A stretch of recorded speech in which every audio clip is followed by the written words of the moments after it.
रयत शिक्षण संस्थेचे अध्यक्ष संस्थापक कर्मवीर भाऊराव पाटील, भोजन उद्धारक शाहू महाराज, महात्मा ज्योतिबा फुले, भारतीय राज्यघटनेचे शिल्पकार महामानव बोधिसत्व डॉक्टर बाबासाहेब आंबेडकर सर्वप्रथम यांच्या स्मरण यांना नतमस्तक होऊन त्यांना अभिवादन करतो. आजचे कार्यक्रमाचे अध्यक्ष, मंचावर बसलेले सगळे माझे सन्माननीय गण आणि समोर बसलेले सगळे माझे विद्यार्थी आणि विद्यार्थिनी, सर्वप्रथम आज OM रुपनार माध्यमिक विद्यालय बाबडे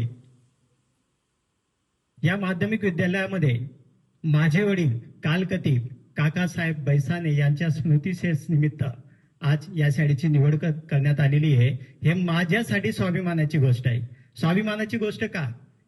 कारण की मी अभिमानाने सांगू इच्छितो की आमचे वहिनी साहेब जे आमच्या घराचे एक आधारस्तंभ आहेत, आईनंतर ते सुद्धा मोठे आई आहेत आणि त्यांचं जे टॅलेंटशिप आहे ते खूप जबरदस्त आहे. आणि त्यांच्या टॅलेंटशिप मधून जर विद्यार्थी तुमच्यासारखे जे विद्यार्थी आहे, ऑब्विसली त्यांचं शैक्षणिक योगदान हे खूप मोठं आहे आणि जे त्यांच्यामध्ये टॅलेंटशिप आहे, त्यांच्या टॅलेंटशिप ते मुलांना देणारच आहेत.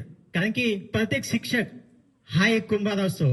प्रत्येक कुंभार आपल्या पद्धतीने जसा मडकाला आकार देतो त्याच पद्धतीने जर प्रत्येक शिक्षक विद्यार्थ्याला आकार देतील तर ऑब्विसली तो विद्यार्थी फ्युचरमध्ये निश्चितच IAS आणि IPS ऑफिसर होईल, यात काही शंका नाही.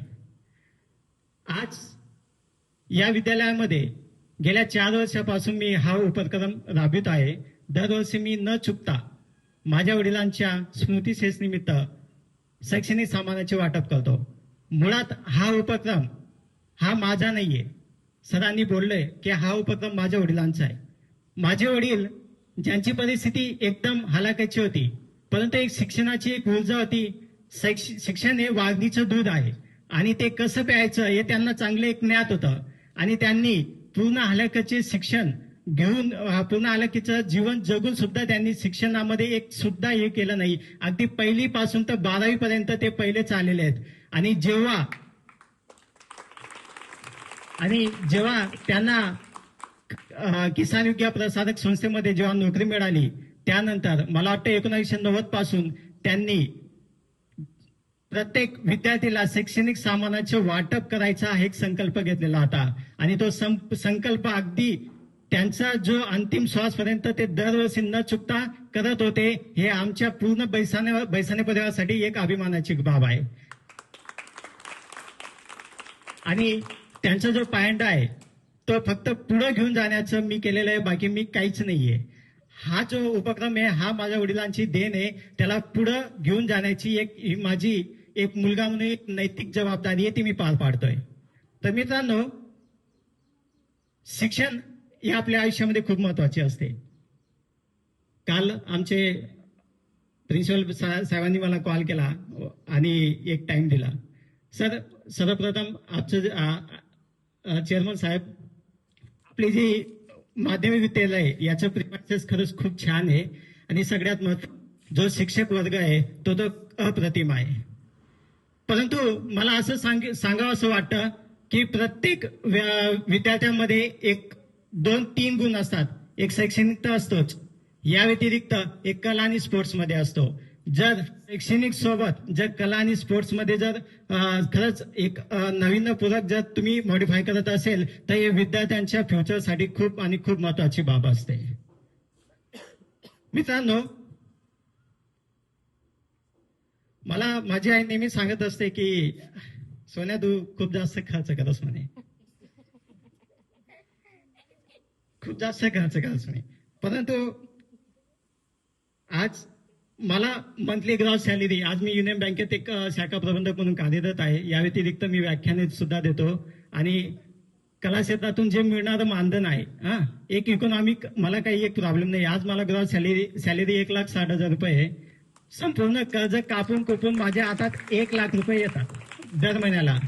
तर या 1 लाखाच्या माध्यमातून जर पूर्ण वर्षभरातनं जर 1 महिन्याची जरी सॅलरी गेली तरी ते मला तरी वाटतं की ते अगदी क्षुल्लक आहे. कारण की प्रत्येक भारताच्या व्यक्तीने जर नैतिक जबाबदारी स्वीकारली तर भारतामध्ये निश्चितच फ्युचरमध्ये कोणीही गरीब राहणार नाही, हे वास्तव सत्य आहे.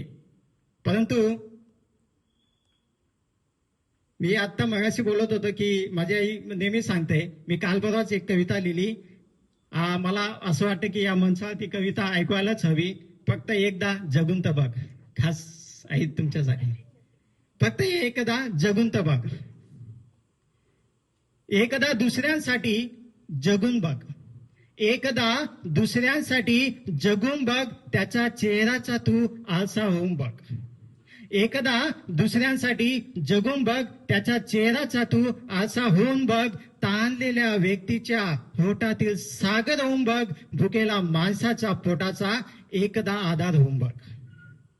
दुःखातील अबोल होठातील तू शब्द होऊन बघ. दुःखातील अबोल होठातील तू शब्द होऊन बघ. त्याच्या हृदयातील वेदनांना एकदा तरी समजून बघ. पापण्यातील अश्रूंचे दुःख तू सावरून तर बघ. पापण्यातील अश्रूंचे दुःख तू सावरून तर बघ. त्याच दुःखातील आयुष्याचा दुवा तर होऊन बघ. लाखो गोरगरिबांचा तू कैवारी होऊन बघ. लाखो गोरगरिबांचा तू कैवारी होऊन बघ. पीडित व्यक्तींसाठी समाजसेवा करून बघ. फक्त एकदा तू दुसऱ्यांसाठी जगून बघ. बघ एकदा तरी, तेव्हा मनाला शांती लाभेल. बघ एकदा तरी, तेव्हा मनाला शांती लाभेल. जगण्याचा खरा अर्थ त्यावेळेस तुला कळेल. फक्त एकदा मदतनीस म्हणून जगून तर बघ. फक्त एकदा व्यक्ती म्हणून जगून तर बघ.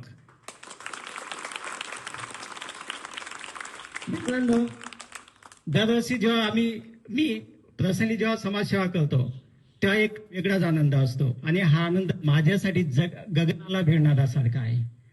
आज आणि दरवर्षी आम्ही मॅक्सिमम मराठी शाळांचीच का निवड करतो. आजचं एक वास्तव आणि एक नाण्याची दुसरी बाजू आहे. आज शिक्षणाचा एक निवड बाजार मांडलेला आहे, ते बी प्रायव्हेट संस्थापकांनी. प्रायव्हेट सेक्टरच्या नावाने एवढा बाजार मांडलेला आहे की ते म्हणजे अगदी पूर्ण हृदयाला न पटण्यासारख्या गोष्टी आहेत. त्यांच्या कपड्यापासून तर त्यांचं शिक्षण, स्वयंपाक, जेवण वगैरे सगळे तिकडेच भेटतं.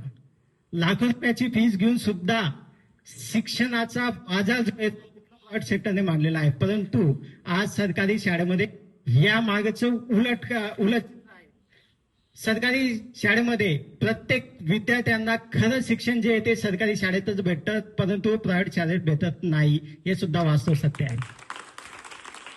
आणि आज तुम्ही खरंच नशिबवान आहेत. का नशिबवान आहेत? कारण की मी एक मॅनेजमेंटचा स्टुडंट आहे. मला एक मॅनेजमेंटचा पोर्टफोलिओ चांगल्या पद्धतीने माहिती आहे. मार्केटिंग आणि कॉम्पिटिशन ज्याला आपण म्हणतो ऍज अ मॅनेजमेंटच्या बिझनेस याच्यानुसार आज मॅक्झिमम जे मुलं आहेत ते प्रायव्हेट सेक्टरमध्ये शिकतात.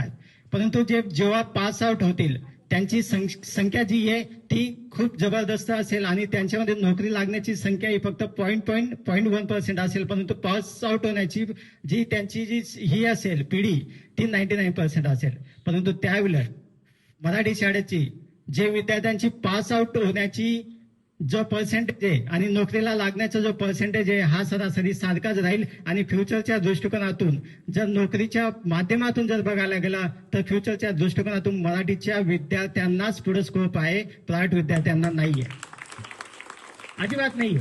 हे वास्तव सत्य आहे.